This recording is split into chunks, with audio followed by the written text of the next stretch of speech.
ഇന്ത്യക്ക് ഒരു പ്രഹരം ലഭിച്ചു, പച്ചയ്ക്ക് പറഞ്ഞാൽ ഒരു അടി കിട്ടി എന്നുള്ള റിപ്പോർട്ട് പുറത്തു വരുന്നു.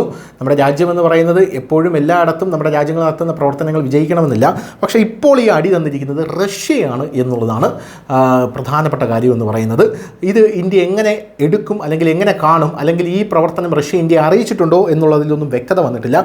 എന്തായാലും പാകിസ്ഥാനുമായി റഷ്യ ഒരു കരാർ ഒപ്പിട്ടിരിക്കുന്നു എന്നുള്ളതാണ് ഇന്ത്യക്ക് പ്രഹരം എന്ന രീതിയിൽ ഇപ്പോൾ അന്താരാഷ്ട്ര മാധ്യമങ്ങളിൽ വന്നിരിക്കുന്ന റിപ്പോർട്ട്. പാകിസ്ഥാൻ സ്റ്റീൽ മിൽസ് പുനരുജ്ജീവിപ്പിക്കാൻ പാകിസ്ഥാനും റഷ്യയും കരാർ ഒപ്പിട്ടു എന്നാണ് അറിയാൻ സാധിക്കുന്നത്. പാകിസ്ഥാനെ എല്ലാ തരത്തിലും ഒറ്റപ്പെടുത്താനാണ് ഇന്ത്യ ശ്രമിച്ചുകൊണ്ടിരിക്കുന്നത്. അവർക്ക് വെള്ളം കൊടുക്കുന്നില്ല, കരാർ കൊടുക്കുന്നില്ല, വ്യാപാരം തടഞ്ഞു, വ്യവസായം തടയുന്നു.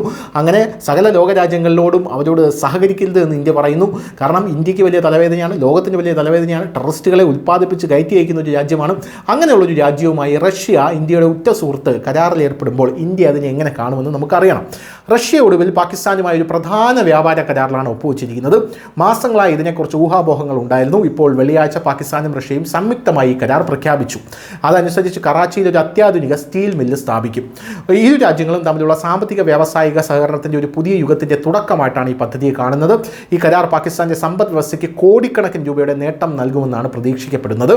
ഇതോടൊപ്പം വ്യാവസായിക വികസനത്തിനും തൊഴിലവസര സൃഷ്ടിക്കും ഈ കരാർ ഗണ്യമായ സംഭാവന നൽകുമെന്നും അറിയാൻ സാധിക്കുന്നു. വെള്ളിയാഴ്ച മോസ്കോയിലെ പാകിസ്ഥാൻ എംബസിയിൽ നടന്ന ചടങ്ങിലാണ് ഈ കരാറായത്. പാകിസ്ഥാനിലെ വ്യവസായ ഉൽപ്പാദന മന്ത്രാലയം സെക്രട്ടറി സെയ്ഫ് അഞ്ജും റഷ്യയുടെ ഇൻഡസ്ട്രിയൽ എഞ്ചിനീയറിംഗ് MLCയുടെ ഡയറക്ടർ ജനറൽ വാഡിംഗ് വെലിച്ച്കോയും ഇതിൽ ഒപ്പുവെച്ചു. പാകിസ്ഥാൻ പ്രധാനമന്ത്രിയുടെ പ്രത്യേക അസിസ്റ്റന്റ് ഹാരൂൺ അക്തർ ഖാൻ, റഷ്യയിലെ പാകിസ്ഥാൻ അംബാസഡർ മുഹമ്മദ് ഖാലിദ് ജമാലി എന്നിവരും ഈ ചടങ്ങിൽ പങ്കെടുത്തതായിട്ടാണ് നമുക്ക് അറിയാൻ സാധിക്കുന്നത്. എന്താണ് ഈ കരാർ എന്നുള്ളത് നമുക്കറിയണമല്ലോ. കറാച്ചിയിൽ പുതിയ സ്റ്റീൽ മിൽ സ്ഥാപിക്കുന്നതുമായി പാകിസ്ഥാനുമായി ബന്ധപ്പെട്ട് കരാർ അന്തിമമാക്കിയതായി റഷ്യ ആദ്യമായി ഔദ്യോഗികമായി സ്ഥിരീകരിച്ചിരിക്കുകയാണ്.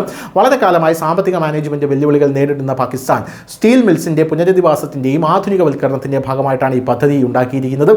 ടെൽസിയയുമായുള്ള ഈ കരാറിന്റെ പാകിസ്ഥാൻ സ്റ്റീൽ മിൽസിന്റെ പുരോഗതിക്കും വ്യാവസായിക ഭാവിക്കും ഒരു നാഴികക്കല്ലായിരിക്കുമെന്ന് പാകിസ്ഥാൻ മുതിർന്ന ഉദ്യോഗസ്ഥർ ഹാറൂൺ അക്തർ ഖാൻ ഒരു പ്രസ്താവനയിൽ പറഞ്ഞു. ഈ പദ്ധതി വ്യാവസായിക ഉൽപ്പാദനം വർദ്ധിപ്പിക്കുക മാത്രമല്ല ആയിരക്കണക്കിന് ആളുകളുടെ പുതിയ തൊഴിലവസരങ്ങൾ സൃഷ്ടിക്കുമെന്ന് പറയുന്നു. ഈ കരാർ PSMനെ പുനരുജ്ജീവിപ്പിക്കുക മാത്രമല്ല കറാച്ചിയിലെ 700 ഏക്കർ സ്ഥലത്ത് ഒരു പുതിയ അത്യാധുനിക സ്റ്റീൽ പ്ലാന്റ് സ്ഥാപിക്കുകയും ചെയ്യും. റഷ്യയിൽ നിന്നുള്ള നൂതന സ്റ്റീൽ നിർമ്മാണ സാങ്കേതിക വിദ്യ ഈ പദ്ധതിയിൽ ഉപയോഗിക്കും. ഇത് പാകിസ്ഥാന്റെ സ്റ്റീൽ ഇറക്കുമതിയെ ആശ്രയിക്കുന്നത് 30% കുറയ്ക്കുമെന്നാണ് പറയുന്നത്.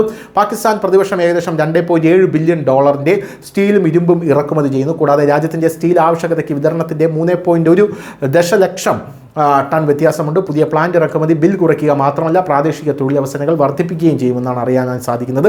പാകിസ്ഥാന്റെ GDPക്കും ഇത് വലിയ നേട്ടമുണ്ടാക്കുമെന്ന് പറയുന്നു. $2.6 ബില്യൺ, ഏകദേശം 22,000 കോടി രൂപ വിലമതിക്കുന്ന ഈ കരാർ പാകിസ്ഥാന്റെ സമ്പദ് വ്യവസ്ഥയിലെ ഒരു പ്രധാന നിക്ഷേപമായി കണക്കാക്കുന്നു. ഈ പദ്ധതി ആഭ്യന്തര ഉരുക്കുൽപാദനം വർദ്ധിപ്പിക്കുക മാത്രമല്ല കയറ്റുമതി ശേഷി വർദ്ധിപ്പിക്കുകയും ചെയ്യും എന്നാണ് അറിയാനായിട്ട് സാധിക്കുന്നത്. എന്തായാലും റഷ്യ പാകിസ്ഥാൻ ബന്ധത്തിൽ ഒരു പുതിയ വഴിത്തിരിവ് വന്നിരിക്കുന്നു എന്നുള്ളതാണ് ഇത് പ്രധാനപ്പെട്ട ഒരു കാര്യം. 1973 അന്നത്തെ സോവിയറ്റ് യൂണിയൻ്റെ പിന്തുണയോടെ സ്ഥാപിതമായിട്ടുള്ള പാകിസ്ഥാൻ സ്റ്റീൽ മിൽസ് ഒരു കാലത്ത് രാജ്യത്തെ ഏറ്റവും വലിയ വ്യാവസായിക സമുച്ചയമായിരുന്നു. 85 പ്രവർത്തനം ആരംഭിച്ച മില്ല് സാമ്പത്തിക കെടുകാര്യസ്ഥത, അടിസ്ഥാന സൗകര്യങ്ങളുടെ അഭാവം, മറ്റ് ഭരണപരമായിട്ടുള്ള പ്രശ്നങ്ങൾ എന്നിവ കാരണം 2015 പൂർണ്ണമായും അടച്ചുപൂട്ടുകയായിരുന്നു. ഒരുപക്ഷെ ഇതുകൊണ്ടായിരിക്കാം റഷ്യ പാകിസ്ഥാനുമായി ഈ കരാർ ഒപ്പുവെച്ചതെന്നാണ് വിലയിരുത്തപ്പെടുന്നത്. News desk, news India Malayalam.